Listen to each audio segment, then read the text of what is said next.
Halo teman-teman, selamat datang kembali di channel Build with Dwi. Saat ini kita masih berada di playlist HTML. Kalau di video sebelumnya kan kita sudah membahas mengenai gambaran dari bab 1 tentang desain web statis dan HTML. Nah, sekarang kita akan melanjutkan pembahasannya ke subbab 1.1 tentang konsep dasar dan teknologi web. Pada video kali ini, kita juga sekalian akan membahas sub-subbab 1.1.1 tentang standar teknologi web dan sub-subbab 1.1.2 tentang web statis dan web dinamis. Oke, kita langsung saja ke sedikit teori mengenai konsep dasar dan teknologi web ini. World Wide Web secara luas lebih dikenal dengan istilah web. Web pertama kali diperkenalkan pada tahun 1992.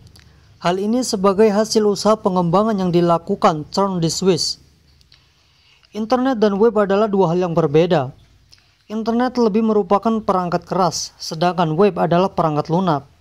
Selain itu, protokol yang dipakai oleh keduanya juga berbeda.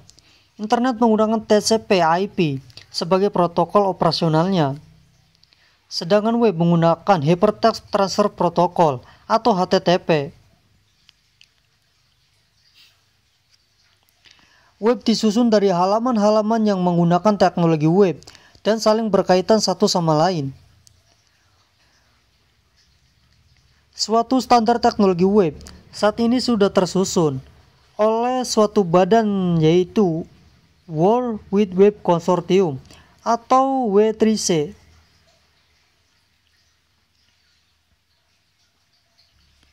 Itu tadi sedikit teori mengenai konsep dasar dan teknologi web.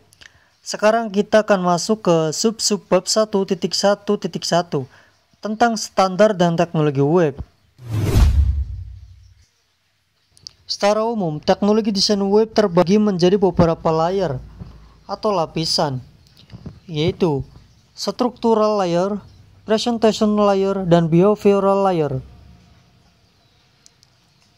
Structural layer berhubungan dengan struktur dokumen web.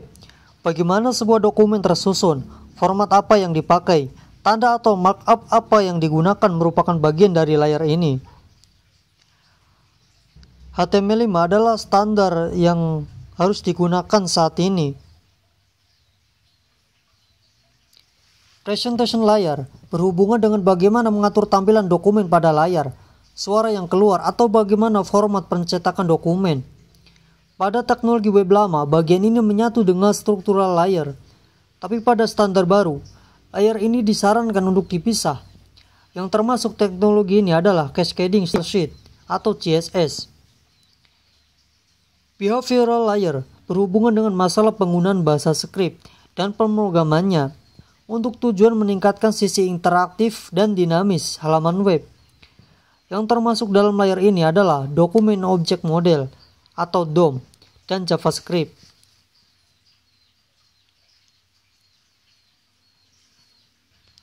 Kalau kita ilustrasikan HTML, CSS, dan JavaScript, itu seperti sebuah akuarium. Akuarium yang sudah diisi air ini kita anggap sebagai HTML, dan ikan kita anggap sebagai CSS, karena akuarium akan terlihat bagus dan enak dipandang kalau diisi dengan ikan. Kita bisa menambahkan ikan apa saja ke dalam akuariumnya. Namun beberapa ikan itu ada yang berkebutuhan khusus.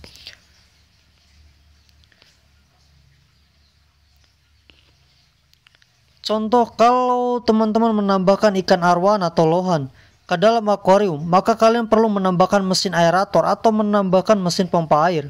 Nah, mesin aerator ini kita anggap sebagai JavaScript. Tapi kalau teman-teman menambahkan ikan gapi atau moli balon, tanpa mesin aerator pun tidak apa-apa. Jadi, analoginya kurang lebih seperti itu. Ada nanti di mana saat kalian mendevelop sebuah web itu memang mengharuskan menggunakan JavaScript, dan ada saat pula di mana kalian tanpa perlu menambahkan JavaScript. Dasarnya, HTML diciptakan untuk membuat struktur sebuah halaman dan menyajikan konten, sedangkan CSS digunakan untuk menghias halaman agar halamannya terlihat lebih menarik. Dan JavaScript digunakan jika ingin menambahkan animasi ke dalam halaman web agar terlihat lebih interaktif dan dinamis. Saat ini bahkan JavaScript bisa melakukan banyak hal, Itu tadi pembahasan mengenai standar teknologi web.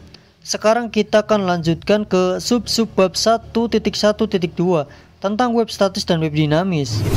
Apa sih web statis dan web dinamis itu?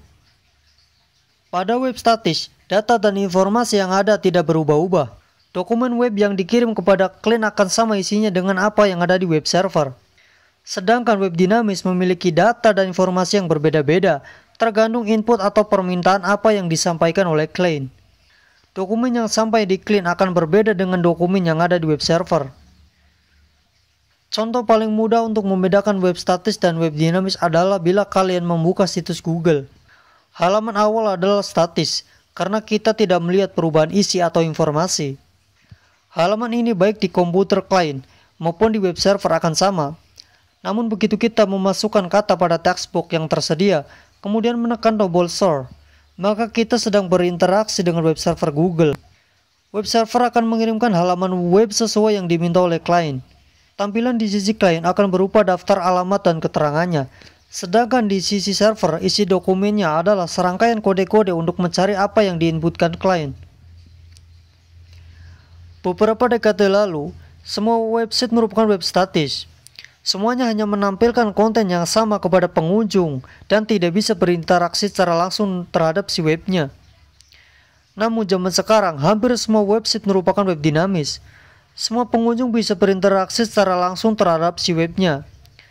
Contoh salah satu bentuk interaksi antara pengunjung dan web adalah ketika teman-teman sedang membaca artikel atau tutorial di blog.